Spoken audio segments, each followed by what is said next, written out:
May, and that means Monaco, Monte Carlo, and the Ernst & Young World Entrepreneur of the Year for 2008. As they have done for over 20 years, Ernst & Young brought together the world's best from 47 countries to compete for the title World Entrepreneur of the Year. Representing New Zealand, Fresh Cut's Ashley Berrysmith. This is the most amazing opportunity because normally we go to a lot of networking around the world, but here everyone's already been vetted, they've already been checked out, they've got the stamp of approval, and you can walk straight up to them. They know that we're talking to a successful entrepreneur and they just love to tell their stories. Now, the judging is very much a behind closed doors process, so what actually goes on? That was terrifying. Well, I was first up best dressed, so I was the first one in there, and 15 minutes is, well, I don't feel it's enough time to get half your story out, so it was the biggest challenge to condense your life story into that 15 minutes. Wow, only 15 minutes of judging, but 4 days of networking. So is the competition element important? Let's ask the man at the top. It is a competition at one level, and some of them feel that competitive juice. But I think they also each get inspired by the others. And so they get the entrepreneurs together and they learn from each other. They see a different side of things than they looked at themselves. I asked Shane Yind of Imagination, representing Australia, what he thinks makes a great entrepreneur. I'd never actually worked it out, except I think it's an interesting mix of creative and business and leadership skills. And it's just this unique mix. Add a bit of passion and bingo. Passion. It's a word that the most senior entrepreneur in Monte Carlo knows well. Lord Philip Harris of the UK started in business all over again after a hostile takeover when he was in his late 60s. I was very disappointed of being taken over. I tried to buy it back myself and take it private. It didn't happen. One of the reasons when I sold the business, it was that I had no competition clause in the contract. So I actually sold out in August. We opened our first shop in Carpetwright in November. I think it was 11th of November, 20 years ago this year. And since then, we've opened a store every 10 days for 20 years, and it's been exciting. We've got a great team of people. Everyone's motivated, and we have a motto, believe and win.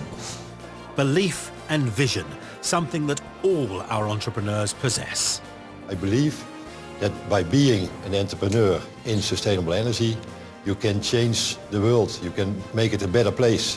You have the spirit and you must have confidence that all problems can be solved. The conversations that we have on an ongoing basis within our company is that in everything that we do, we have to touch the shores of excellence. The word entrepreneur it's a fancy word for getting things done. Creating a sense of urgency is really important, and a can-do attitude in a company is really important. So what is the difference between a good businessman and a great entrepreneur? Jim Turley again. When something doesn't work well, they find a different way. They figure out a way to put their own ego aside and to actually then get back up, bruised and battered, and go at it again. But having just one good idea does not make the man nor the business. Isaac Larian of MGA, maker of, amongst other things, the very popular Bratz dolls, explains. If you don't reinvent yourself every day, in my opinion, you're as good as dead. Well, 47 country winners, but only one world entrepreneur to be chosen. Saturday night, and decision time was drawing close. A spectacular gala with the entertainment provided by last year's World Entrepreneur of the Year, Guy Laliberté of Cirque du Soleil. And during the evening, every country winner is inducted into the World Entrepreneur Hall of Fame, and they receive a great trophy. But who was going to take out the big one? Well, this year it was the turn of drug pioneer and biotechnologist Jean-Paul Clausel. 10 years ago, he left the safety and comfort of Roche to start up on his own. I asked him at the press conference how he felt about being on top of the world. I'm not feeling at the top of the world, first. Even if I am speaking to a New Zealander as a French, but I have to say, you know, you always are born, or you are born with a sort of gene, and I think my gene are more a drug hunter and a scientist. And what you have to know is you create an enterprise for which purpose? And I have to be frank with you and with all of us. We all created, at least I was part of this creation of a company, is really to create an enterprise or a company which is going to discover new drugs and to help patients. It was really the goal, to be able to be more efficient, to be in control of this fantastic adventure which is to discover new drugs.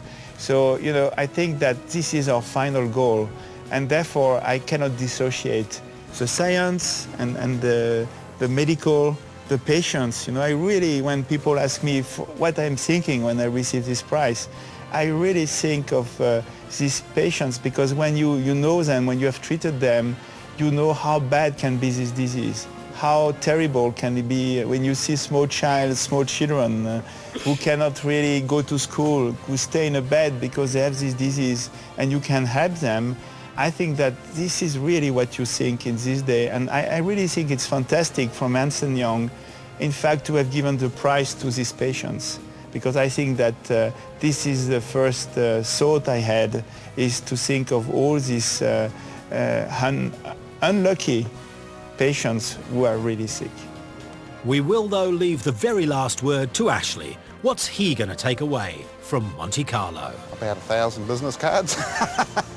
Just great contacts, people I can call up at any time. You know, you never know when, because a lot of diverse businesses, a lot of people I've talked to haven't had any relation to our type of business, but we're all learning from each other, and I got total confidence to pick up the phone no matter where I am in the world and call them up for a chat. Absolutely. It's like this little club. I think this should end up being a far more global club, because it's such a shame when we all leave here today. But leave there we did. But before we go, we know the impression that Monte Carlo has left on Ashley. But let's find out what impression we've left on those entrepreneurs that we spoke to. What does New Zealand mean to them?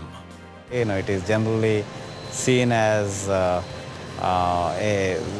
very special, highly emotionally connected country. I don't think he's ever been to Hokitika. The only thing that we know from New Zealand are, of course, the kiwis and that type of products. Hang on, did he just call the kiwis a product? The south of Chile is very similar to New Zealand. We have the dairies. Oh no, I don't believe that. Don't tell me they've got dairies in Chile. What, on each corner? Dougie Howard. Yes, he said Dougie Howlett. He did say Dougie Howlett. I love your lambracks. I have them in Sweden. They are absolutely the best. All right, I need to be clear. I never showed him the lambracks. It's an island that has all blacks who don't win the World Cup, but they always beat South Africa. Hey, hang on a minute. Very clean air, very good traffic. Wasn't that funny? Nice people. He's still laughing. Good sceneries. It's a lovely place.